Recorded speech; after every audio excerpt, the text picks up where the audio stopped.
Hello दोस्तों, तो मैं आयुष्मान आपका स्वागत करता हूं डिफरेंशियल इक्वेशन के सेकंड लेक्चर में। पहले लेक्चर में हमने ये देखा कि ऑर्डर और डिग्री कैसे हम डिफाइन करते हैं, किस किस की हम ऐसा कह सकते हैं कि डिग्री उसकी नॉट डिफाइंड है। ठीक है, ये भी हमने देखा। ठीक, और हमने ये देखा कि फर्स्ट ऑर्डर डिफरेंशियल इक्वेशन के दो सॉल्व करने के तरीके कौन कौन से हैं। ठीक है ना, अगर होमोजेनियस डिफरेंशियल इक्वेशन है हमारी फर्स्ट ऑर्डर की, तो हम उसको कैसे सॉल्व करेंगे, और सेपरेशन ऑफ वेरिएबल का मेथड भी हमने सीखा कि कैसे हम उससे फर्स्ट ऑर्डर डिफरेंशियल इक्वेशन अपनी सॉल्व कर सकते हैं अगर हमारा जो वेरिएबल है वो सेपरेबल है। ठीक है ना। ठीक, तो इस लेक्चर में हम लोग 3-4 तरीके और देखेंगे, और ये हमारा फर्स्ट ऑर्डर डिफरेंशियल इक्वेशन का द एंड होगा। मीन्स आपको फर्स्ट ऑर्डर डिफरेंशियल इक्वेशन कहीं भी मिल जाए आप उसको कर सकें। ठीक है ना, तो ये देख लेते हैं फर्स्ट ऑर्डर डिफरेंशियल इक्वेशन। इसके बाद जो तीसरा हमारा है वो है क्या भैया, लीनियर डिफरेंशियल इक्वेशन। ठीक है, linear non homogeneous differential equation. ठीक है ना, फर्स्ट ऑर्डर डिफरेंशियल इक्वेशन मैंने ऊपर लिख रखा है, इसलिए मैं यहाँ पे linear non homogeneous differential equation आगे पूरा नहीं लिख रहा हूँ। ठीक है, तो आप यहाँ पे समझेंगे कि फर्स्ट ऑर्डर डिफरेंशियल इक्वेशन है कैसा, लीनियर और नॉन होमोजीनियस। होमोजीनियस का मतलब क्या होता है भैया, इधर आपका जीरो आ जाए, मीन्स RHS आपका जीरो हो, और नॉन होमोजीनियस का मतलब हो कि कोई वहाँ पे वेरिएबल हो सकता है। ठीक है, इतना आप ध्यान में रखेंगे। चलिए ठीक है, तो यहाँ पर आप देखिए, तो इसकी जो स्टैंडर्ड फॉर्म होती है डिफरेंशियल इक्वेशन की वो ऐसी होती है कुछ, y dash plus a of x y this equals to f of x। ठीक है ना, तो ये हमारी लीनियर नॉन होमोजीनियस इक्वेशन है। कैसे नॉन होमोजीनियस है, क्योंकि जो हमारा fx है वेरिएबल है, यहाँ पे अगर हम जीरो ले लेते तो ये हमारी जो इक्वेशन होती वो होमोजीनियस हो जाती। ठीक है ना, यहाँ पे जीरो नहीं है, f ऑफ x है, तो ये हमारी non homogeneous linear differential equation है। ठीक है ना, फर्स्ट ऑर्डर क्या है, क्योंकि यहाँ पे dy/dx है। ठीक है, इतना आप समझ पा रहे हैं। ठीक, तो यहाँ पे आप देखेंगे तो ये हमारी क्या हो गई, linear non homogeneous first order differential equation. इसको सॉल्व करने के दो तरीके हैं। पहला तरीका ये है कि हम आप इंटीग्रेटिंग फैक्टर से सॉल्व करें। ठीक है ना, इंटीग्रेटिंग फैक्टर कैसे निकालते हैं ये मैं अभी निकालना बताऊंगा, उससे आप सॉल्व कर सकते हैं। पहला तरीका ये है। दूसरा तरीका है चेंज ऑफ वेरिएबल से। ठीक है ना, कि वेरिएबल को अगर आप चेंज करते हैं तब आप कैसे सॉल्व कर सकते हैं। ठीक है ना, तो इसके दो तरीके हैं। पहला तरीका आपका कौन सा भैया, इंटीग्रेटिंग फैक्टर से, और दूसरा तरीका है चेंज ऑफ वेरिएबल से। ठीक है ना, वेरिएबल के चेंज से भी, ठीक है, या कह दीजिए कि वेरिएशन लाने से, वेरिएबल में वेरिएशन लाने से भी आप इसको सॉल्व कर सकते हैं। दोनों तरीके का मैं बताऊंगा, और दोनों से मैं एक ही डिफरेंशियल इक्वेशन लूंगा, उसको दोनों से सॉल्व करूंगा। ठीक है ना, तो आप देखेंगे आप किससे आपको कन्वीनियंट ज़्यादा लग रहा है, आप उससे सॉल्व करने की कोशिश करेंगे आगे अपने डिफरेंशियल इक्वेशन। अगर आपको इंटीग्रेटेड फैक्टर वाला जो मेथड है वो आपको अच्छा लग रहा है तो आप उससे सॉल्व करेंगे, आपको चेंज ऑफ वेरिएबल से अच्छा लग रहा है तो आप वो वाला मेथड फॉलो करेंगे। ठीक है ना, तो पहला क्या है भैया, इंटीग्रेटिंग फैक्टर्स। तो पहला हम देख लेते हैं इंटीग्रेटिंग फैक्टर से कैसे निकलता है। इसको तो लगभग लोग जानते ही होंगे। तो इंटीग्रेटिंग फैक्टर कैसे निकलता है, पहले हम लोग डिफाइन करते हैं इंटीग्रेटिंग फैक्टर। इंटीग्रेटिंग फैक्टर जो हम लिखते हैं, कई बार तो इंटीग्रेटिंग फैक्टर पूछ लिया जाता है। First order linear differential equation देगा और कह देगा कि आप क्या निकालो, इंटीग्रेटिंग फैक्टर निकालो। ठीक है ना, ये सब BHU वगैरह क्वेश्चन हो सकते हैं। ठीक है, तो इसको हम डिफाइन करते हैं e to the power a of x dx। ठीक है ना, इंटीग्रेटेड फैक्टर हमारा है, इसे डिफाइन कैसे किया जा सकता है, इसको आप रिप्रेजेंट कर दीजिए u ऑफ x से, लिख सकते हैं हम लोग। ठीक है ना, कुछ भी यहाँ पे लिख सकते हैं आप, u of x b of x कुछ भी लिख दीजिए। कुछ लोग को ये भी नहीं समझ में आता भैया यहाँ पे कुछ भी हो सकता है। ठीक है, तो इंटीग्रेटिंग फैक्टर को हम लोग e to the power integration a of x dx इससे हम लोग लिखते हैं। ठीक है ना, अब आप पूछ रहे होंगे यहाँ पे भी डिफिनिट इंटीग्रल नहीं है तो यहाँ पे कांस्टेंट क्यों नहीं है भैया, कांस्टेंट आपको लगाना है लगा लो। ठीक है ना, क्योंकि क्या होता है e टू द पावर, ये तो आपको पता ही होगा मल्टीप्लिकेशन में क्या होता है, e टू द पावर अगर c है e to the power x है तो इसको लिखा जा सकता है e to the power x plus c, लिख सकते हो ना। ठीक है, अगर यहाँ पे c जोड़ देते हो तो एक कांस्टेंट बाहर आ जाएगा बस। ठीक है ना, और जो हमारा पूरे इंटीग्रल का कांस्टेंट होगा, ये वाला कांस्टेंट होगा, उसको हम लोग कॉमन भी ले सकते हैं, उसको हम लोग अलग से लिख भी सकते हैं। ठीक है ना, तो ये हो गया। अब आप देखिए इंटीग्रेटिंग फैक्टर आपका निकल गया। आप क्या करिए, इंटीग्रेटिंग फैक्टर को आप इस पूरे डिफरेंशियल इक्वेशन में क्या करो, गुणा कर दो। ठीक है ना, गुणा जब आप इसमें करते हो फिर उसके बाद आपको यहाँ से एक जनरल सोल्यूशन मिलेगा। कैसे मिलेगा आप देखिए, एक बार इंटीग्रेटिंग फैक्टर को पहले आप इस पूरे डिफरेंशियल इक्वेशन में मल्टीप्लाई करोगे, फिर उसके आप उसको इंटीग्रेट करोगे। जैसे कैसे देखिएगा, इसको अगर मैं मल्टीप्लाई करता हूँ, देखिए लिख देता हूँ, इसको इक्वेशन 1 मान लेते हैं, तो मल्टीप्लाई दिस इन इक्वेशन 1। ठीक है ना, इक्वेशन 1 में इसको मल्टीप्लाई करने पर देखिए क्या मिलता है हमें। देखिए तो यहाँ पे आप देखेंगे तो मिलेगा मुझे d y by d x, ठीक है, e to the power a x d x plus a of x e to the power a of x d x into y, this equals to integration of a of x d x into f of x. ये हमें मिला, ठीक है। अब आप देखिए पहली और दूसरी टर्म से आपको ये दिख रहा होगा, इसको और इसको अगर मैं कंबाइन करके एक ही डिफरेंशियल इक्वेशन में कर दूँ, ठीक है, कैसे कर सकता हूँ, देखिए ये क्या इसका डिफरेंशियल नहीं है, D by d x of देखिए इस ये तो इंटीग्रल इसी का है ना, y into e to the power integration of a d x, इसी का तो इंटीग्रेशन है भैया, ये दोनों टर्म है कि नहीं है। This equals to e to the power a of x d x f of x, ये है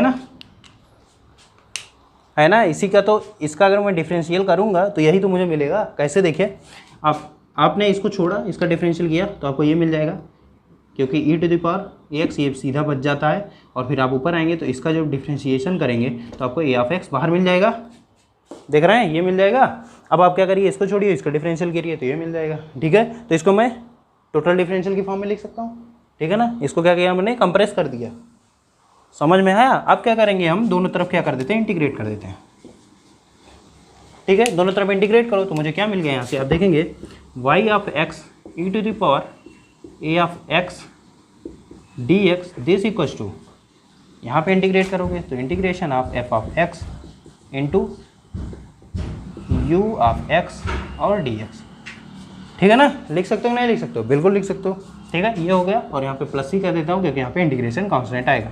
फिर यहाँ से मिला y of x equals to integration of f of x into u of x plus c पर d x लगा लेंगे divided by u of x, ठीक है। तो ये हमारा हो गया जनरल सोल्यूशन किसका, first order non homogeneous linear differential equation का, वो भी किससे, इंटीग्रेटिंग फैक्टर की मदद से, ठीक है ना। तो इंटीग्रेटिंग फैक्टर यूज करके कैसे हमारा सोल्यूशन आता है, ये आपको समझ में आया कि नहीं आया, ठीक है। तो ये हमारा हो गया सोल्यूशन, समझ में आ गया, बिल्कुल समझ में आ गया होगा। तो ये हमारा हो गया इंटीग्रेटिंग फैक्टर की मदद से हम लोग कैसे डिफरेंशियल इक्वेशन जो है वो फर्स्ट ऑर्डर नॉन होमोजेनियस वो कैसे सॉल्व करते हैं, इतना समझ में आ गया।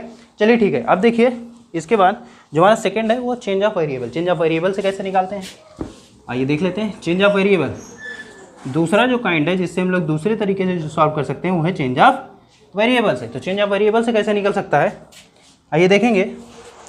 तो चेंज ऑफ वेरिएबल से पहले निकालने के लिए आपको क्या करना पड़ेगा, इसका होमोजीनियस इक्वेशन सॉल्व करना पड़ेगा, ठीक है ना। जैसे क्या करेंगे, सेकंड टाइप है हमारा चेंज ऑफ वेरिएबल से। चेंज ऑफ वेरिएबल में पहले आप क्या करें, इसका होमोजीनियस पार्ट आप सॉल्व करें। होमोजीनियस पार्ट सॉल्व करने का मतलब पहले आप क्या करें, एफ ऑफ एक्स को 0 रख दें। तो स्टेप 1 अगर मैं लिखना चाहूँ तो लिख दूंगा f of x, put f of x equals to 0 and solve homogeneous differential equation. इसको आप सॉल्व करोगे, ठीक है ना। यहाँ से आप देखिए तो मुझे मिलेगा y dash equal plus a of x y equals to 0, ठीक है ना। इसको आप सॉल्व करोगे तो यहाँ से मिलेगा d y by d x plus a of x into y this equals to 0, ठीक है। यहाँ से मैं अगर सॉल्व करना चाहूँ तो मुझे क्या मिलेगा, d y by y this equals to minus a of x into d x, ये मिलेगा। यहाँ पे आप इंटीग्रेट अगर कर दो तो मुझे क्या मिल जाता है, y of x equals to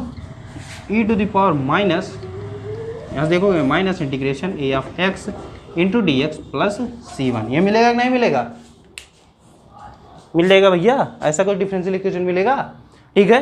अब क्या करो, ये जो C1 है इसको आप क्या मानो, एक फंक्शन मान लो x का, C1 ऑफ x, ठीक है ना, क्योंकि यहाँ पे देखिए f ऑफ x है, ठीक है। तो ये सॉल्व करने का तरीका है, सेकंड सॉल्व करने का तरीका क्या करो, जो हमारा कांस्टेंट है इसको मान लो कि ये किसी भी x का फंक्शन है, ठीक है। अब देखिए y ऑफ x हमें ये कोई जनरल सोल्यूशन मिल गया किसका, होमोजीनियस डिफरेंशियल इक्वेशन का।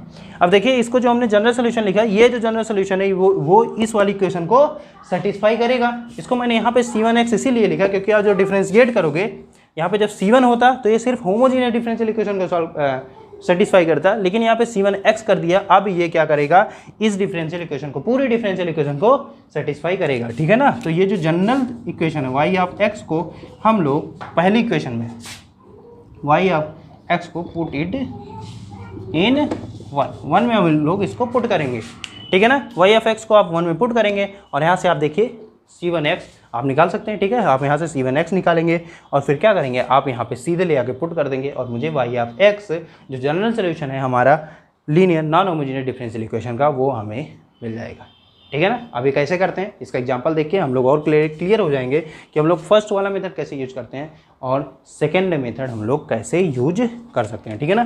तो ये देख लेते हैं दोनों मतलब एक ही एग्जाम्पल को मैं दोनों तरीके से करके दिखाऊंगा, ठीक है। आपको जो सही लगेगा आप उसको फर्दर यूज में लाएंगे, ठीक है। तो मेरा क्या है डिफरेंशियल इक्वेशन, क्योंकि भैया याद नहीं होता इसलिए मैं लिख लेता हूँ, ठीक है।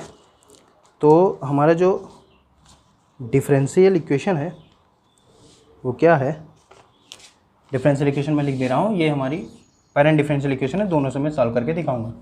X y dash equals to y plus 2x3, ठीक है ना। ये हमारी कोई डिफरेंशियल इक्वेशन है, ठीक है। ये हमारी कोई डिफरेंशियल इक्वेशन है। तो हम क्या करेंगे देखिएगा, इसको क्या करते हैं, अगर हम लोग पहले इसकी फॉर्म में बनाएंगे, ठीक है ना, इसकी फॉर्म में बनाएंगे तभी हमें पता लगेगा कि ए ऑफ एक्स हमारा क्या है, ठीक है ना। वाई डैश इक्वल्स टू क्या लिख सकते हैं, y dash minus y by x this equals to 2x², ठीक है ना। ये हमारी है डिफरेंशियल इक्वेशन, ठीक है ना। ये हमारी लीनियर डिफरेंशियल इक्वेशन की फॉर्म में बन गई, इसी फॉर्म में, ठीक। अब यहाँ पे मैं लिखना चाहूँ तो ए ऑफ एक्स मेरा क्या है -1/x है, ठीक है। और एफ ऑफ एक्स मेरा क्या है 2x² है, ठीक है।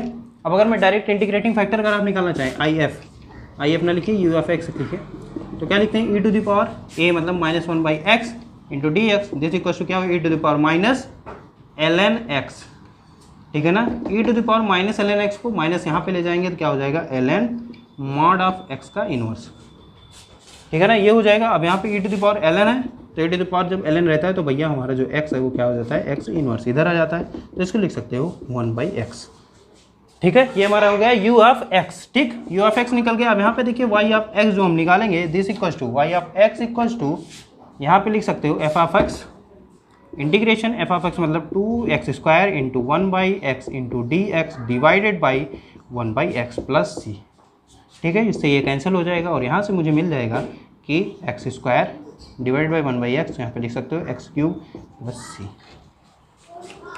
ठीक है ना, x³ प्लस cx, ठीक है। तो ये हमारी हो गई क्या सोल्यूशन हो गया ये हमारे इस वाले डिफरेंशियल इक्वेशन के से इंटीग्रेटिंग फैक्टर की मदद से। समझ पा रहे हो इतना, बिल्कुल समझ पा रहे हो, देखिएगा। और ये सही है गलत है तो आप इसमें आप पुट करके देख भी सकते हो। आप देखिए x³ प्लस cx अगर आप यहाँ पे पुट करोगे तो x यहाँ पे है, y डैश आप लिखो तो देखिए 3x² यहाँ पे आएगा, ठीक है। और यहाँ से आएगा c, फिर आप इसको आगे सॉल्व करोगे, यहाँ पे देखिए y है तो यहाँ पे x³ यहाँ पे 3x³ हो जाएगा और यहाँ पे cx, तो आप इसको पुट करके देख भी सकते हो। इसको आप यहाँ पुट करो, देखिए क्या मिलेगा मुझे x y डैश अगर मैं निकालना चाहूँ तो क्या लिखूँगा 3x² plus c this equals to यहाँ पे आप देखेंगे, यहाँ पे आप लिखिए x³ plus cx plus 2x³, ये हो गया। अब देखिए यहाँ पे आप देखेंगे 3x³ इधर भी है, यहाँ पे भी cx है, यहाँ पे भी cx आपको मिल रहा है, ठीक है। तो ये हमारा जो सोल्यूशन है डिफरेंशियल इक्वेशन का वो हमें मिल गया, ठीक है। जो डेफिनेट अब ये मानिए कि जो डेफिनेट इंटीग्रल होते हैं उनके जो सोल्यूशन होते हैं उनको आप सेटिस्फाई करके देख भी सकते हो, ठीक है ना। सॉरी इनडिफिनिट के, डेफिनेट के नहीं देख सकते क्योंकि डेफिनेट में लिमिट होती है तो उसकी कुछ वैल्यू आपको मिल जाती है, ठीक है। तो ये हो गया भैया इंटीग्रेटिंग फैक्टर की मदद से। इंटीग्रेटिंग फैक्टर की मदद से आपको समझ में आया, बिल्कुल समझ में आया, चलिए ठीक है, ये हो गया।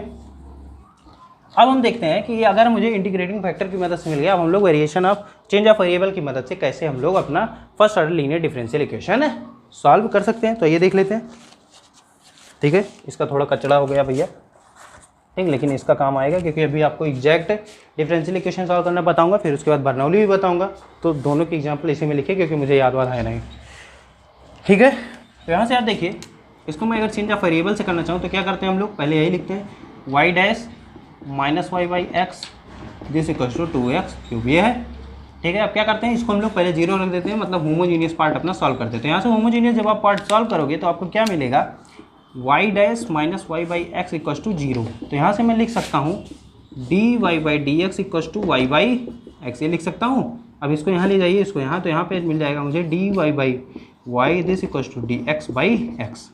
इंटीग्रेट कर दो यहाँ पे, प्लस यहाँ पे कांस्टेंट लगा दिया, मुझे यहाँ से मिला ln y of x this equals to ln x plus c को मैंने कहा था इसको आप x का कोई फंक्शन मान लें, ठीक है ना। x का इसको फंक्शन आपको मानना ही पड़ेगा, क्यों? क्योंकि आप इसको सेटिस्फाई कराना चाह रहे हो इसमें, ठीक है, जिससे c ऑफ x की मुझे वैल्यू मिल जाएगी। तो आइए देखिए, अब इसको इधर ले आते हैं तो क्या मिल जाएगा मुझे, y equals to x।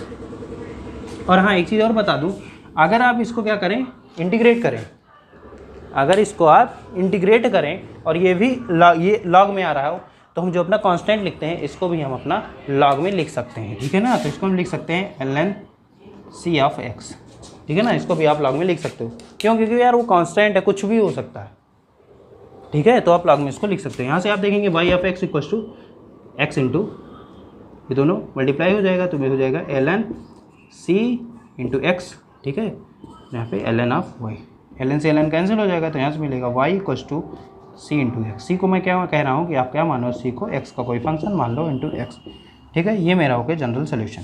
General solution मिल गया हमें। अब क्या करते हैं हम लोग, अगर मुझे क्या मिले, c ऑफ x की वैल्यू मिल जाए, ठीक, तो हम कह देंगे इस पूरे सोल्यूशन, पूरे जो डिफरेंशियल इक्वेशन है उसका सोल्यूशन हमें मिल गया, ठीक है। c ऑफ x की वैल्यू कैसे मिलेगी, आप इसको क्या करें, यहाँ पे पुट करें। जब आप इसको यहाँ पे पुट करते हैं y ऑफ x, तो मुझे क्या मिलता है देखिएगा, इतना आपको समझ में आया जैसे मैंने बताया था। देखिए, तो इसको अगर मैं यहाँ पे पुट करता हूँ तो देखिए क्या होगा, x इंटू वाई डैश की वैल्यू क्या हो जाएगी, यहाँ से आप निकालिए तो क्या हो जाएगा, c ऑफ x प्लस, अब इसको छोड़िए, इसको इंटीग्रेशन, तो डी बाई डी एक्स। ये होगा कि नहीं होगा, बिल्कुल होगा भैया। दिस इक्वल टू वाई की वैल्यू आप रखिए c of x into x plus 2x cube, ठीक है ना। x सी एक्स यहाँ भी, x सी एक्स यहाँ भी कैंसिल हो जाएगा। यहाँ पे मिला मुझे x square d c divided by d x this equals to 2x cube, ठीक है। यहाँ पे आप इसको इंटीग्रेट करेंगे, ठीक है। एक्स स्क्वायर से यहाँ पे काट दीजिए आप, मिलेगा आपको x, तो यहाँ पे मिला d c equals to 2x d x, ठीक है। यहाँ पे आप इसको इंटीग्रेट करेंगे तो मुझे मिलेगा c of x equals to, मिलेगा एक्स स्क्वायर प्लस c, मिल गया, ठीक है। अब यहाँ पे आप एक्स स्क्वायर पुट कर दीजिए तो यहाँ पे आपको मिल गया क्या, देखिएगा क्या मिला, y of x equals to c of x की वैल्यू ये हो गई, मतलब एक्स स्क्वायर प्लस c, और यहाँ पे x तो मिलेगा एक्स क्यूब प्लस cx। यही तो हमारा सोल्यूशन था, यही सोल्यूशन था ना। इंटीग्रेटिंग फैक्टर से भी यही सोल्यूशन था और इससे भी हमारा यही सोल्यूशन है। अब जो भी मेथड आपको सही लगता है आप उसको लगाएंगे। इंटीग्रेटिंग फैक्टर से आप लगा सकते हैं और ये वाला मेथड भी लगा सकते हैं, ठीक है ना। इसमें आपको 2 बार इंटीग्रेशन करना होगा, इंटीग्रेटिंग फैक्टर में भी 2 बार आपको इंटीग्रेशन करना होगा, ठीक है ना। ठीक, तो सेम है, दोनों ही सेम है, आप ऐसा कह सकते हो, थोड़ा बहुत मिलता भी है उसमें, ठीक। तो चेंज ऑफ वेरिएबल से भी आप कैसा कर सकते हो और यहाँ पे आप इंटीग्रेटिंग फैक्टर से भी कर सकते हो, ठीक है। तो दोनों मेथड आपका कारगर होगा, ठीक। जैसे इसमें करते हैं हम लोग, जैसे इसको सॉल्व करने के लिए करते हैं हम लोग, वैसे हम लोग सेकेंड ऑर्डर डिफरेंशियल इक्वेशन में भी अगर इधर पॉलिनोमियल है, ठीक है ना, जैसे अगर हमारा वेरिएबल कोफिशिएंट है और वहाँ पे हमारा पॉलिनोमियल है, तब हम उसको भी सॉल्व करने के लिए ऐसा ही कुछ मेथड लगाते हैं, ठीक है ना। उसको हम लोग नेक्स्ट लेक्चर में देखेंगे, ठीक है। तो ये समझ में आया लीनियर डिफरेंशियल इक्वेशन हम कैसे सॉल्व करते हैं, non homogeneous, 2 method, integrating factor और चेंज ऑफ वेरिएबल से। इतना समझ में आ गया, चलिए ठीक है, ठीक है। तो हमारा थर्ड टाइप हो गया। फोर्थ टाइप आपका हो गया exact differential equation. Exact differential equation को कैसे सॉल्व करते हैं, पहले मैं जनरल तरीका बताऊंगा, फिर उसका ट्रिक बताऊंगा कि उसको ट्रिक के माध्यम से हम लोग कैसे सॉल्व कर सकते हैं। तो एग्जैक्ट डिफरेंशियल इक्वेशन फोर्थ है, मतलब डी है हमारा एग्जैक्ट डिफरेंशियल इक्वेशन, ठीक है ना। एग्जैक्ट डिफरेंशियल इक्वेशन है। अब देखिए इसको कैसे लिखते हैं, इसकी जो जनरल फॉर्म होती है कैसे इसको लिखा जाता है, वो लिखा जाता है p of x comma y plus q x comma y this equals to 0, ठीक है ना। इसका जो सोल्यूशन लिखा जाता है वो जनरल सोल्यूशन लिखा जाता है u of x comma y this equals to c, ठीक है। ये हमारी डिफरेंशियल इक्वेशन की फॉर्म होती है, जिसमें पी और क्यू को हम लोग कहते हैं कि ये सेम ऑर्डर के इक्वेशन है, सेम ऑर्डर के, ठीक है ना। पी और क्यू दोनों सेम ऑर्डर के इक्वेशन है और इसको लिखा जाता है p d x plus q d y this equals to 0, ठीक है। तो ऐसे जो हमारी इक्वेशन होती है इसको एग्जैक्ट कहते हैं। अब ये एग्जैक्ट है कि नहीं इसको भी चेक करने के लिए, एग्जैक्टनेस चेक करने के लिए एक कंडीशन होती है। वो कौन सी कंडीशन होती है, देखिए कि del p by del y this equal to del q by del x, ठीक है। इसको आप निकालेंगे, अगर ये बराबर होता है, डेल मतलब समझ रहे हो ना, पार्शियल डिफरेंशियल इक्वेशन, इसमें क्या है, एक्स हमारा कांस्टेंट है, इसका मतलब वाई हमारा कांस्टेंट है, ठीक है ना। तो क्या करोगे, del p by del y निकालोगे, del q by del x निकालोगे, वहाँ से जो आपका अगर ये दोनों सेम आते हैं तो हम लोग कहेंगे अगर ये कंडीशन सेटिस्फाई हो रही है तो हमारी जो इक्वेशन है वो क्या है, एग्जैक्ट है, एग्जैक्ट डिफरेंशियल इक्वेशन है। अब एग्जैक्ट अगर मुझे पता चल गया, अब इसको सॉल्व करते हैं। देखिए मैं जनरल तरीका पहले आपको बताता हूँ कि जनरल तरीका इसका क्या होगा। चलिए ठीक है, देखिए जनरल तरीका स्टेप वाइज बताएंगे, स्टेप्स। ठीक है, पहला क्या कहिए, पहला तो स्टेप यही लिख देंगे कि एग्जैक्टनेस चेक करिए कि एग्जैक्ट है या नहीं है। ठीक है, फिर एक क्या करेंगे हम लोग, वेरिएबल डिफाइन करेंगे u ऑफ एक्स वाई।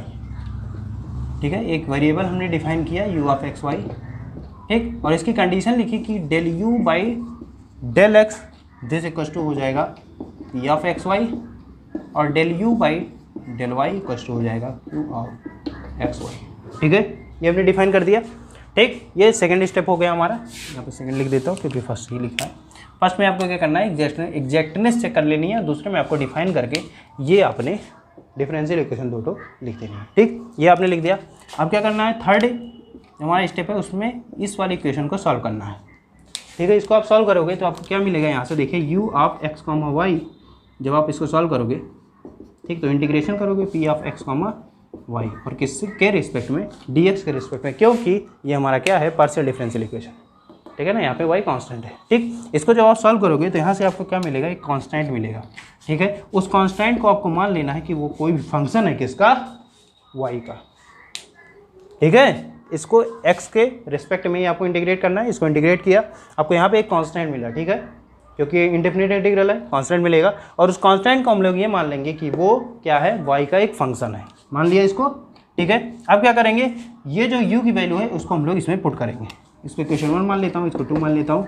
तो ये जो u की वैल्यू है इसको हम लोग पुट करेंगे, क्या, पुट इट इन इक्वेशन 2 में इसको पुट किया। ठीक है, तो ये फोर्थ स्टेप हो गया, पुट किया इसको। चलिए पुट करिए, क्या होगा देखिए, जब हम पुट करेंगे तो मिलेगा मुझे डेल वाई यहाँ पे मिला integration p of x y into d x plus phi of y this equal to, यहाँ पे देखिए किसके बराबर है, q of x comma y के बराबर है ना। ठीक है, मुझे यहाँ पे सिर्फ फाई ऑफ वाई की वैल्यू चाहिए, इसी की वैल्यू चाहिए। मुझे क्या मिल जाएगा, u ऑफ एक्स वाई मिल जाएगा, और इसका जो जनरल सोल्यूशन क्या होता है, u of x y equal to c. तो यही है ये u ऑफ एक्स वाई। ठीक है, समझ पा रहे हो इतना। यहाँ से किया तो यहाँ पे q ऑफ एक्स वाई ये मिल गया। ठीक है, जब आप इसको क्या करोगे, पार्शियल डिफरेंशिएट करोगे इसके y के फॉर्म में। ठीक है, तो यहाँ से अगर आप पार्शियल डिफरेंशिएट करोगे तो मुझे क्या मिलेगा, देखोगे, देखिए मुझे क्या मिलता है, फिफ्थ स्टेप पे देखेंगे जो मुझे मिलेगा। फिफ्थ स्टेप जो मेरा आया, फिफ्थ स्टेप देखिएगा, इसको आप अंदर ले जाइए। यहाँ से आप देखेंगे जो मुझे मिलेगा phi dash of y this equal to, इसको आप इधर ले जाइए तो मुझे मिलेगा q of x comma y minus del y और यहाँ पे integration of p of x comma y और यहाँ पे dx, ये मिल जाएगा। ठीक है ना, क्योंकि यहाँ पे ये किया और इसको यहाँ पे लेगा, और ये हमारा फाई डैश, इसको लिख दिया हमने d phi by d y. ठीक है, ये समझ में आया। और q ऑफ एक्स वाई यहाँ पे ऐसा ही था, इसको हमने माइनस में लिख दिया। अब क्या करो, इसको इंटीग्रेट कर दो। जब इसको आप इंटीग्रेट करोगे, ठीक है ना, इस पूरी क्वांटिटी को जब आप इंटीग्रेट करोगे तो यहाँ से आपको मिलेगा फाई ऑफ वाई मिल जाएगा। ठीक है, अब जब यहाँ से आपको फाई ऑफ वाई मिल गया तो आप इसको क्या करोगे, थर्ड स्टेप में u में रख दोगे। ठीक है, जब आप थर्ड स्टेप में इसको रख देते हो तो आपको u ऑफ एक्स वाई मिल जाता है। यही होता है हमारा सॉल्व करने का तरीका, क्या, एग्जैक्ट डिफरेंशियल इक्वेशन। ऐसे अगर आप सॉल्व करोगे तो आपको यूनिवर्सिटी में नंबर मिल जाएगा। ठीक है, और मैं एग्जाम पॉइंट ऑफ व्यू से आपको ट्रिक भी बताऊंगा कि ट्रिक से आप इसको कैसे मुश्किल से 30 सेकंड में सॉल्व कर सकते हो। ठीक है ना, तो 30 सेकंड वाली भी ट्रिक बताऊंगा, ये आपको 5 मिनट का क्वेश्चन है। ठीक है, तो यूनिवर्सिटी वगैरह में ऐसे क्वेश्चन अगर आते हैं तो आप इसको ऐसे ही सॉल्व करेंगे, तभी आपको पूरे नंबर मिलेंगे। ठीक है, तो यहाँ से फाई ऑफ वाई मिला, यहाँ से आप रख दोगे तो आपको यहाँ पे u ऑफ एक्स वाई मिल जाएगा। इतना समझ में आया, बिल्कुल समझ में आया। तो ये आपका हो गया। ठीक है, तो आइए जनरल तरीका देख लेते हैं। जनरल तरीके से हम लोग एक डिफरेंशियल इक्वेशन उठाते हैं एग्जैक्ट वाली, और उसको सॉल्व करना शुरू करते हैं। देखिए कितना टाइम लगता है। ठीक है, उसको सॉल्व करेंगे, फिर उसके बाद हम लोग ये करेंगे कि ट्रिक लगा के देखेंगे कि वही डिफरेंशियल इक्वेशन हमारी कितनी जल्दी सॉल्व हो जाती है। ठीक है, तो ये डिफरेंशियल इक्वेशन लिख देते हैं। एग्जैक्ट डिफरेंशियल इक्वेशन कौन सी है भैया, एक ही सॉल्व कराऊंगा क्योंकि इसका मेथड जो है थोड़ा लॉन्ग है। तो यहाँ पे लिखिए 2xy dx plus x square plus 3y square और यहाँ पे dy। ठीक है। अब कंडीशन सेटिस्फाई करते हुए मैं चलूँगा। देखिए पहला कंडीशन क्या था मेरा कि ये P और Q जो है हमारे सेम ऑर्डर के होने चाहिए। देखिए P और Q सेम ऑर्डर के है ना, क्योंकि देखिए यहाँ पे पावर अगर जोड़िए तो यहाँ पे 2 आ रही है, यहाँ पे सेकंड पावर है, यहाँ पे भी सेकंड पावर, ठीक है ना। तो जो दोनों का P और Q हमारा इसकी ऑर्डर जो है वो सेम हो गए, ठीक है ना। जैसे ऑर्डर मैंने होमोजीनियस में आपको निकालना बताया था कि किसी भी फंक्शन का ऑर्डर कैसे निकालते हैं, ठीक है। तो यहाँ पे देखिए सेकंड ऑर्डर, यहाँ भी है सेकंड ऑर्डर, ठीक है। इतना आप समझ में आया, ठीक। ऑर्डर सेम हो गया। अब उसके बाद क्या करना है, हमें एग्जैक्टनेस चेक करनी है, ठीक है ना। इसको सॉल्व करने का, आइए सॉल्व करने की कोशिश करते हैं हम लोग। देखिए सॉल्व करते हैं क्या क्या चीज़ें हमें मिलेंगी। तो देखिए इसमें अगर हम लोग एग्जैक्टनेस चेक करना है तो हम लोग क्या करते हैं, del p by del y और del y by del x. तो आइए निकालते हैं। यहाँ से del p by del y अगर आप करोगे, ये पी है, ये आपका पूरा पी है और ये आपका पूरा क्यू है, ठीक है। इसको पी वाई करेंगे तो यहाँ मिलेगा 2x। Del p by del y किया तो मुझे 2x मिला और del q by del x मिला तो यहाँ पे 2x मिल गया। ये दोनों इक्वल है, मतलब कि जो हमारी डिफरेंशियल इक्वेशन है वो क्या है, एग्जैक्ट है। एग्जैक्टनेस चेक हो गई। अब हम लोग क्या करेंगे, एक वेरिएबल डिफाइन करेंगे, क्या, u ऑफ एक्स वाई, ठीक है ना। जो इसका क्या है, सोल्यूशन है, ठीक है। इसका अगर सोल्यूशन है तो उसको मैंने कहा था कि ये x y divided by del x this equals to p of x y, इसको सेटिस्फाई करेगा। और del u by del y x comma y this equals to q of x y, ये इसको भी सेटिस्फाई करेगा, ठीक है ना। तो यू एक्स वाई हमारा इस differential equation, exact differential equation का सोल्यूशन है, जो कि u f x y equal to c होगा। ये जनरल सोल्यूशन हमारा हो गया इस डिफरेंशियल इक्वेशन का। और ये जो है, ये जो हमारा u है, ये इस वाली दोनों कंडीशन को भी सेटिस्फाई करेगा, ठीक है। अब इसकी मदद से हम लोग निकालेंगे कि u ऑफ एक्स वाई हमारा क्या हो सकता है। चलिए देखिए, ये हमारी दो इक्वेशन हमें मिली।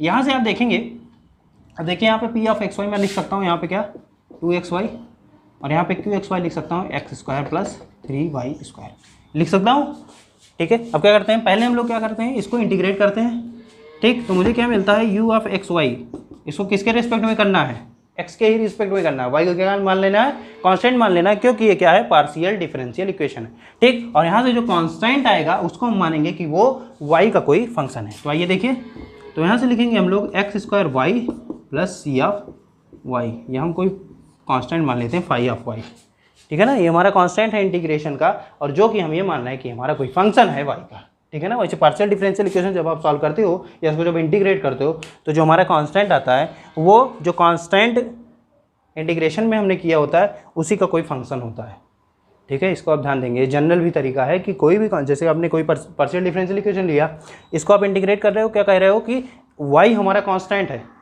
ठीक है ना। x के रेस्पेक्ट में ही आप इसको क्या कर रहे हो, इंटीग्रेट कर रहे हो, तो जो हमारा कांस्टेंट आएगा वो y के फंक्शन का ही होगा, ठीक है। ऐसा डिफरेंशियल पार्शियल डिफरेंशियल इक्वेशन को इंटीग्रेट करने में हमें मिलता है, ठीक। तो u ऑफ एक्स वाई हमें मिल गया। अब हम क्या करते हैं, इसको यहाँ पे पुट करते हैं। तो ये पुट करिए, देखिए क्या मुझे मिलेगा, मुझे मिला कि डेल ऑफ डेल वाई, ठीक है, x square y plus phi of y, ठीक है, this equals to q of x y, मतलब x square plus 3y square, ये मिल गया, ठीक। अब इसको आप अंदर ले जाइए तो मुझे मिलेगा x square plus 5 of y, ठीक है। यहाँ से मिला x square plus 3y square, ठीक है। एक्स स्क्वायर से एक्स स्क्वायर हमारे क्या हो गया, कैंसिल हो गया। अब मुझे मिला 5y equal to 3y square, ये मिल गया भैया, मिला कि नहीं मिला, बिल्कुल मिल गया। अब देखिए आप इसको क्या करिए, आप इसको इंटीग्रेट करिए तो यहाँ से आपको क्या मिलेगा, फाई ऑफ वाई मिल जाएगा, मिल जाएगा कि नहीं मिल जाएगा, बिल्कुल मिल जाएगा। तो चलिए फाई ऑफ वाई आपको निकालना है, तो आप क्या करें, आप इसको इंटीग्रेट करें। आप इसको इंटीग्रेट करिए तो आपको क्या मिलेगा कि phi of y equals to y cube plus c, ये मिलेगा, ठीक है ना। यहाँ पे देखिए वाई क्यूब बाई 3, 3 से 3 cancel, y cube plus c, phi of y मिल गया। अब यहाँ से मुझे मिल गया कि यू ऑफ एक्स वाई मेरा क्या है, यू ऑफ एक्स वाई क्या है, x square y plus y cube this equals to c. तो ये मेरा क्या हो गया, सोल्यूशन हो गया किसका, इस एग्जैक्ट डिफरेंशियल इक्वेशन का। जो हमारा सोल्यूशन हो गया वो ये हो गया, जनरल सोल्यूशन। सी हमारा कांस्टेंट है, जो कि यहाँ से आपको मिल भी सकता है, जिससे आप इसको जब आप क्या करो, जब आप इसको इंटीग्रेट करते हो तब आप देखोगे, जब आप फाई ऑफ वाई को इंटीग्रेट करोगे तो यहाँ पे देखिए सी है, तो सी आपको मिला ना, तो वाई ऑफ वाई इसको आप लिख सकते हो प्लस सी। तो यहाँ पे ये भी लिख सकते हो कि यू ऑफ, इसको आप ऐसे लिख सकते हो ना कि x square y plus y cube plus c this equals to 0, ये भी लिखा जा सकता है ना। या सी को उधर लेते जाओ, सी को उधर ले जा सकते हो ना, सी को आप उधर लेते जाओ तो ये भी आपका सोल्यूशन हो जाएगा, ठीक है। तो u of x y this equals to आप यहाँ पे c लिख सकते हो, तो यहाँ पे मैं लिख देता हूँ इक्वल्स टू c। ठीक है, तो u of x y equals to c, ये हमारा क्या हो गया, जनरल सोल्यूशन हो गया। सोल्यूशन हमें मिल गया। और कैसे हम निकालते हैं ये हमने स्टेप वाइज देख लिया कि कैसे हमारा जनरली एग्जैक्ट इक्वेशन का जो सोल्यूशन है वो हम निकालते हैं। अब देखिए इसकी ट्रिक क्या है। ट्रिक आइए देख लेते हैं। ट्रिक में ये भी क्वेश्चन बताऊंगा, एक एग्जांपल और लूंगा, वो भी आपको ट्रिक से बताऊंगा, ठीक है ना। फिर आप जितने भी क्वेश्चन आप एग्जैक्ट के देखोगे आप उसको ट्रिक से ही करोगे। देखिए क्या करना है आपको, पी और की हमारा इक्वेशन हमें दिया गया है, पी और की हमें पता है, ठीक है। ये हमने पता कर लिया कि एग्जैक्ट डिफरेंशियल इक्वेशन है, मतलब कि इसकी एग्जैक्टनेस के बारे में हमने पता कर लिया। अब क्या करते हैं, इसको सॉल्व करना है। अब आप क्या करो, सॉल्व करने का तरीका है सीधा इंटीग्रेट करो, इसको इंटीग्रेट करो कैसे, मान के 2xy dx, यहाँ पे मानो y इक्वल्स टू कॉन्स्टेंट है, ठीक है ना। इसको इंटीग्रेट करो कैसे, मान के कि y इक्वल्स टू कॉन्स्टेंट है, ठीक है। प्लस इसको इंटीग्रेट करो और इसमें क्या करो, इसमें आप क्या करो, y की टर्म में only y terms and constant terms, only y terms और कांस्टेंट टर्म को ही आप इसको क्या करो, इंटीग्रेट करो। बाकी जो x की टर्म है, x की टर्म्स को क्या करो, आप एलिमिनेट कर दो, तो फिर यहाँ पे इक्वल्स टू लिख दो c, क्योंकि आप 0 को इंटीग्रेट करोगे तो यहाँ से आपको मिलेगा c, ठीक है। तो यहाँ से अब आप इसको सॉल्व करिए, देखिए क्या आपको मिलेगा। देखिए y को कांस्टेंट मान के आपने सॉल्व किया तो आप देखोगे यहाँ पे मिलेगा आपको क्या, x² y प्लस, अब क्या करना है, x को एलिमिनेट कर देना है। तो क्या किया हमने, इसको एलिमिनेट कर दिया, इसको 0 कर दो, ठीक है ना। तो यहाँ पे 3y² और dy, फिर आप इसको करिए plus y³ this equals to c। सीधे सीधे आपका सोल्यूशन आया कि नहीं आया, आ गया भैया, ठीक है। अब एक एग्जैक्ट डिफरेंशियल इक्वेशन और लिखता हूँ और उसका सोल्यूशन आप देखिए कि कैसे आप लिख सकते हो, ठीक है। तो अगर मैं लिखना चाहूँ, यहाँ पे मैंने लिख नहीं रखा है, चलिए कोई भी एग्जैक्ट डिफरेंशियल इक्वेशन आप ऐसा लिख के देखेंगे। जैसे मान लीजिए मैं इसमें लिख भी देता हूँ, अपने मन से लिख रहा हूँ, थोड़ा टाइम लग सकता है भैया, कि मेरे पास यही है कि 2xy dx plus x² y plus 3 x² y plus 3, ठीक है ना। तो यहाँ पे आप देखोगे del p by del y अगर आप करते हो, तो फिर 2 कर देता हूँ मैं, तो यहाँ पे del p मैंने वो 4xy मिलेगा। तो यहाँ पे आप करोगे तो यहाँ पे मैं पहले ही लिख देता हूँ 4xy, ठीक है ना, प्लस 3y²,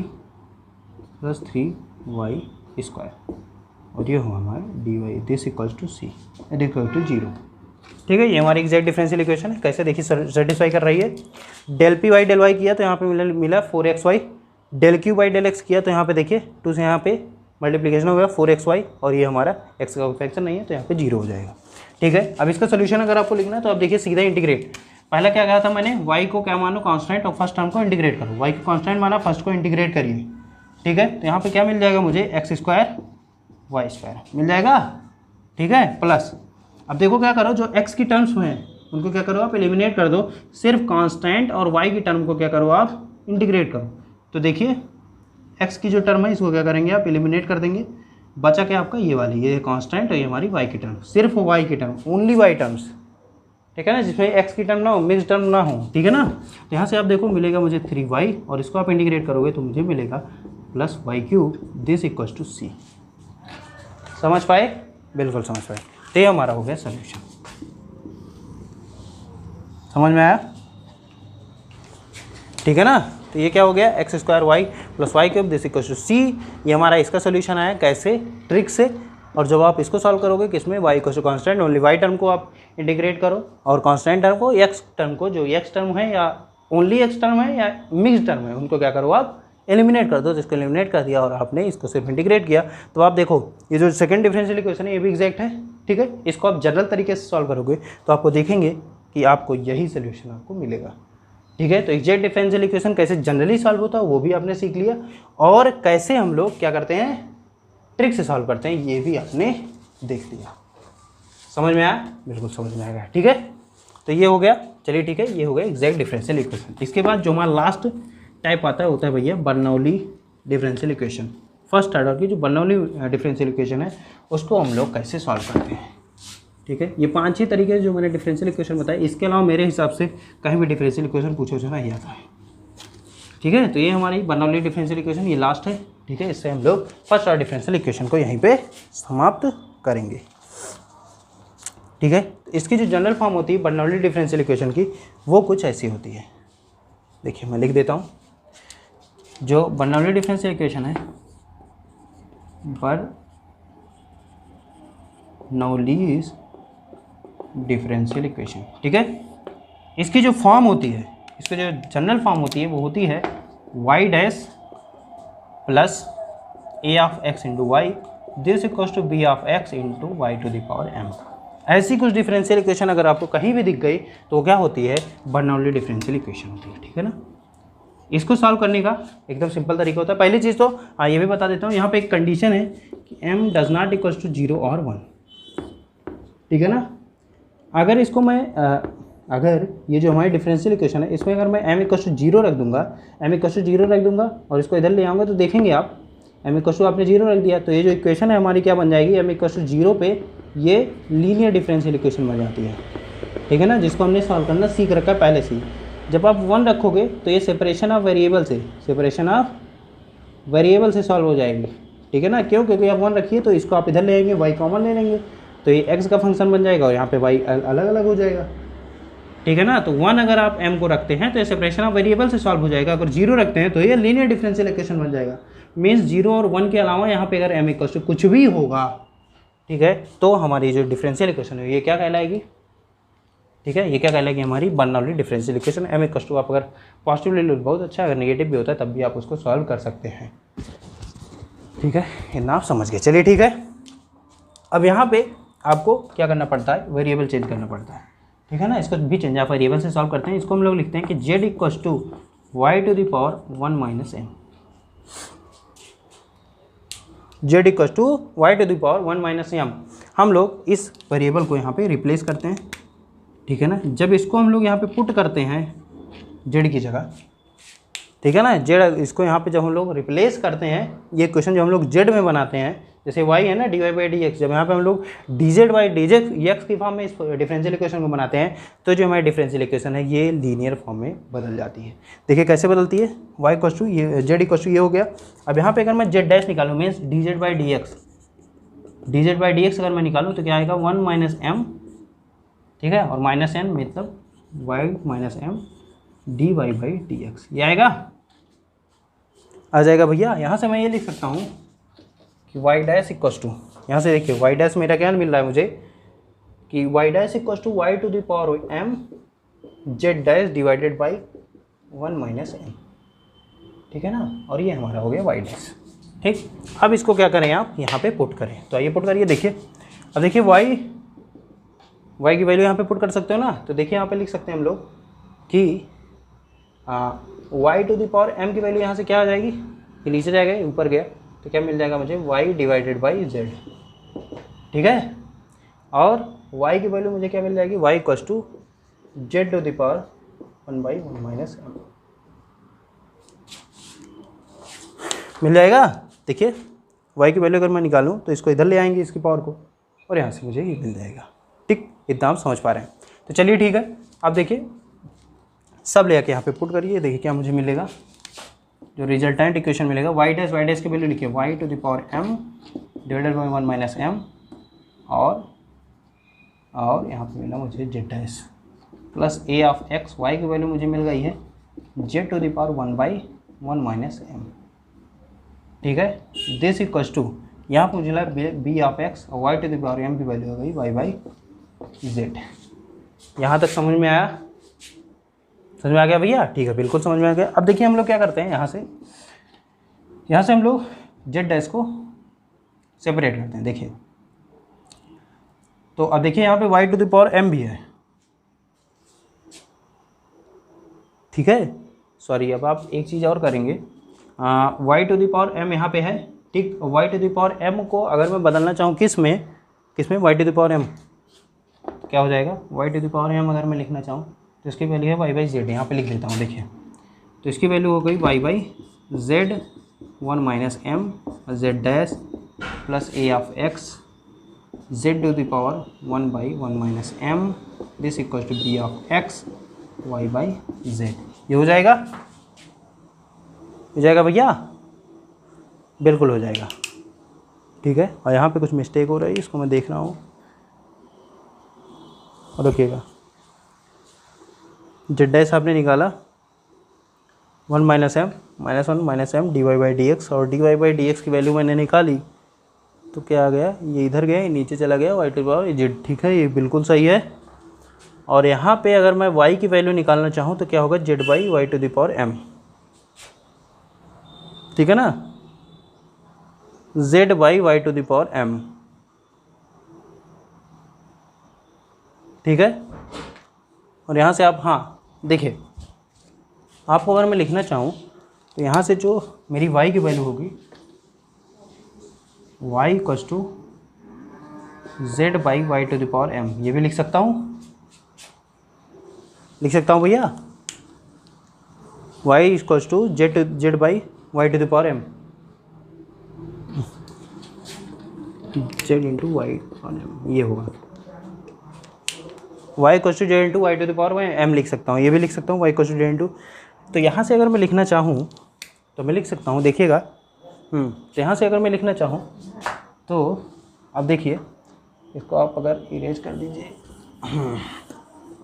मुझे मिला, ये हमारा डिफरेंशियल इक्वेशन हो गया। यहाँ से y की वैल्यू मैं लिख देता हूँ z into y to the power m और b of x into y to the power m है ही।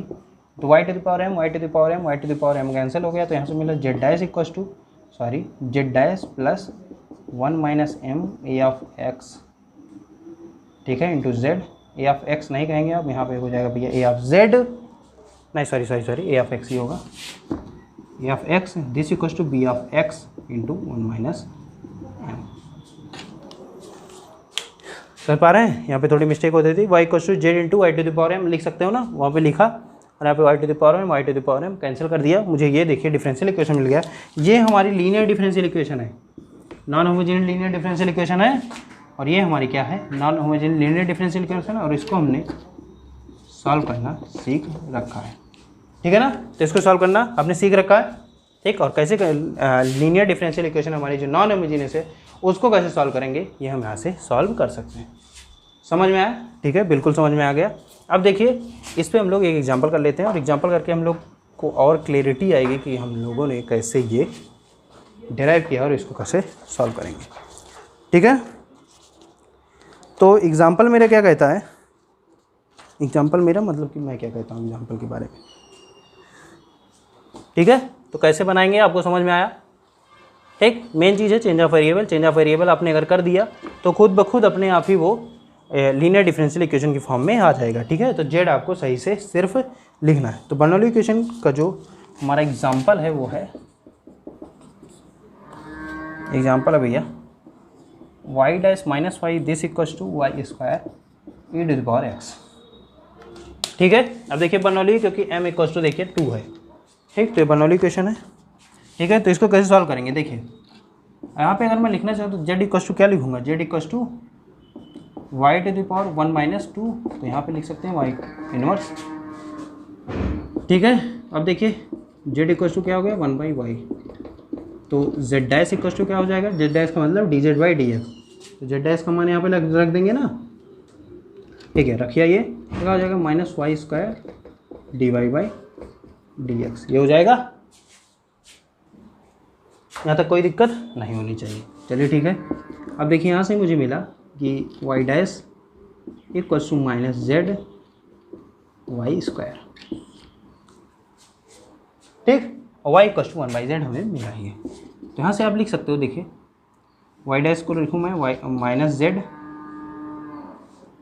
सॉरी वाई डैश को अगर मैं लिखना चाहूँ तो माइनस जेड डैश है, minus z dash y square. ठीक है, माइनस वाई की जगह आप देखिए, वाई की जगह आपने क्या लिख रखा है, वाई की जगह मैं लिख सकता हूँ, वाई की जगह क्या लिख सकता हूँ 1 by z this equals to y square e to the power x. ये लिखा जा सकता है बिल्कुल, यहाँ तक कोई समस्या नहीं है। चलिए ठीक है, ये हो गया हमारा। अब देखिए, अब यहाँ से क्या करते हैं हम लोग, नीचे को वाई स्क्वायर अब क्या करते हैं हम लोग डिवाइड करते हैं, तो डिवाइड करिए और माइनस माइनस यहाँ पे माइनस लगा दीजिए, ये प्लस प्लस हो जाएगा, ठीक है।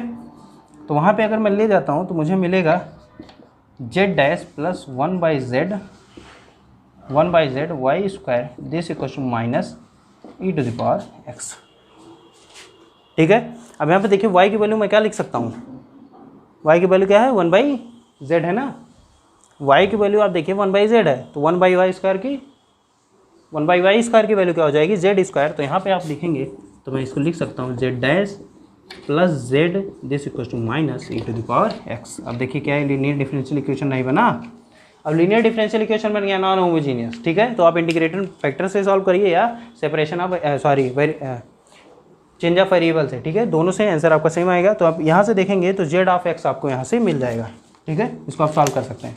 तो जब आप इसको सॉल्व करेंगे तो आपको यहाँ से मिलेगा जेड ऑफ एक्स, ठीक है, जेड फंक्शन मिलेगा किसमें, एक्स में, ठीक है। जेड ऑफ एक्स जब आपको मिल जाएगा तो यहाँ से आप इसको यूज करोगे और निकाल सकते हो कि वाई ऑफ एक्स मेरा कितना होगा, समझ पाए। तो बर्नौली इक्वेशन हमारी ऐसी कुछ होगी, सिर्फ आपको z को सही से डिफाइन कर देना है, फिर आपको सिर्फ वैल्यूज़ पुट कर देनी है। वैल्यू अगर आप पुट करते हो फिर आप देखोगे कि और हाँ जितने भी y टर्म है आप उसको z की फॉर्म में लिख दें, आप देखेंगे आपकी लीनियर डिफरेंशियल इक्वेशन बन जाएगी। और लीनियर डिफरेंशियल इक्वेशन बनने के बाद आपका काम आसान हो जाएगा, आप उसको सॉल्व कर सकते हो। और यहाँ से आप जब आपको z मिल जाएगा तो आप यहाँ से y की वैल्यू निकाल सकते हो, y ऑफ x क्या होगा अगर आपका z ऑफ x मिल चुका है, ठीक है ना। तो ये बर्नौली इक्वेशन है। तो मैंने आपको 5-6 तरीके से फर्स्ट ऑर्डर की डिफरेंशियल इक्वेशन सॉल्व करने का तरीका मैंने आपको बता दिया है। अब हम लोग नेक्स्ट लेक्चर से, ये हमारा लेक्चर यहीं पे खत्म हो रहा है, हम लोग नेक्स्ट लेक्चर से क्या करेंगे, सेकंड ऑर्डर डिफरेंशियल इक्वेशन की तरफ चलेंगे, ठीक है ना। उसमें आपको मैं बताऊंगा कि कैसे कैसे आप उसको सॉल्व कर सकते हैं। उसमें बहुत ही